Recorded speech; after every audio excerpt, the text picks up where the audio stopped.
Vandag is uitgeroep, aangewys as 'n dag van verootmoediging. Ek persoonlik is van opinie dat hierdie dae van verootmoediging uit die tyd van die volksteologie gekom het. Toe hulle gesê die volk en die kerk is min of meer dieselfde ding. Die volk is gaan sleg in die land want die volk is op verkeerde pad, so die volk moet verootmoedig. Ek dink ons is verby daai tyd dat ons dink dat volk en kerk dieselfde ding is. En ons as gelowiges, gereformeerde gelowiges, het in elk geval elke Sondag 'n geleentheid vir verootmoediging. En ons almal verootmoedig ons self voortdurend voor die Here. Maar dink ek wel dat die sake wat genoem word in hierdie oproep nogal belangrik is. Nou was 3 sake, ek hoop ek onthou alles nou. Die eerste een is die synode besluit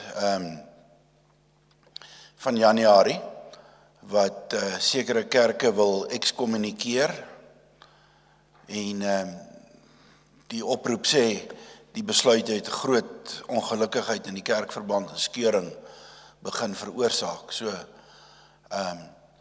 ons moet maar daarvoor bid, en ek dink dis 'n saak waarvoor ons kan bid. Tweede saak was landsomstandighede, die bedrog en korrupsie wat die hele tyd bekend word. Julle weet, miskien word ek net oud, maar jy het gehoor van 'n ou wat hier 1 miljoen of daar 1 miljoen gesteel het, maar nou is dit nie meer miljoene nie, is sommer biljoene. Iemand het hier 'n paar biljoen, daar 'n paar biljoen. En weet julle wat is die slegste daarvan? Is daai geld wat gesteel word, is my en jou geld. Belastingbetalers geld. Die belasting wat ek en jy betaal. Of dit nou wet is, of persoonlike belasting, of petrol levy, of wat ook al. Daai gelde wat so gesteel word, is ons geld. En daarom dink ek, ons kan die Here bid vir leiers, 'n nuwe generasie van leiers in ons land, wat wil regeer op die Here se manier. Wat regeer om wet en orde te handhaaf en om dienaars te wees, nie om in te palm. En dan die derde omstandighede wat hulle genoem het, was die van oorlog in die Midde-Ooste. En dit is alles goed en wel en waar, maar dis nie net in die Midde-Ooste nie, is all over oorloë, gerugte van oorloë. Hulle praat ook nou daarvan dat dit op ons invloed het op die cost of living, soos hulle sê, die lewenskoste. Maar ek dink die tol onder mense wat ly as gevolg van oorloë. Ons kry die nuus oor Israel en Hezbollah en Iran en whatever, maar oral in die wêreld is daar oorloë en verdrukking en so daarom dink ek ons kan maar in ons gebede regtig waar in hierdie 3 sake dink, of dit nou vandag vir dag van verootmoediging is of nie. Ek dink dis iets wat ons maar voortdurend aan kan dink. Ons wil in die lig van die verootmoediging, waartoe ons opgeroep is, ook vanaand bid vir al hierdie dinge wat op die lysie is. Ons dink aan ons kerkverband, die synode besluit oor vroue en die manier waarop dit geneem is en die onrus wat dit veroorsaak en die potensiaal verskeuring in die kerk. Ons bid, Here, dat U wysheid sal gee en begrip, dat ons die dinge sal kan onderskei waarop dit regtig aankom en daarmee sal besig wees. Ons bid ook vir die wêreld wat in opstand is, in oorlog is.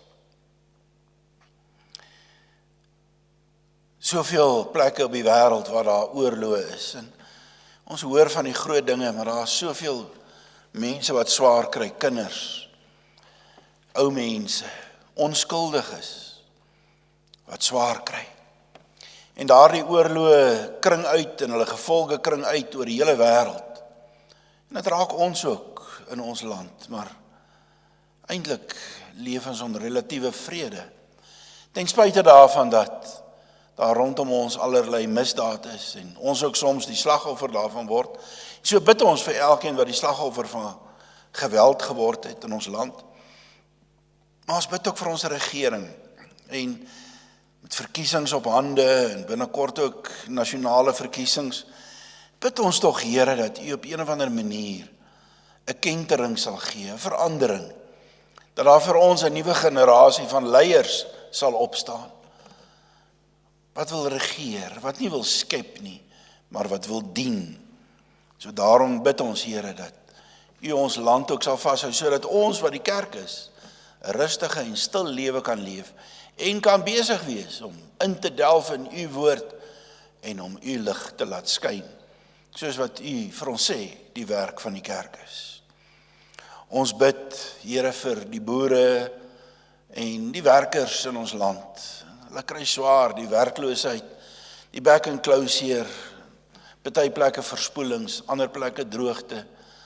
Ag Here, ons bid maar net dat U almal wat swaar kry in U hand sal vashou. Maar as ons so verootmoedig, dan kan ons nie namens ander mense praat nie. Ons moet maar namens onsself praat.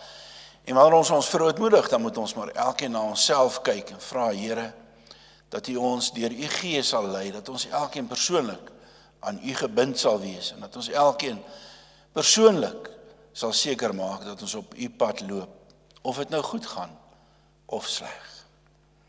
Ons bely daarom ook ons eie sondes voor U, en ons smeek om U vergifnis, in Jesus se wonderlike naam alleen.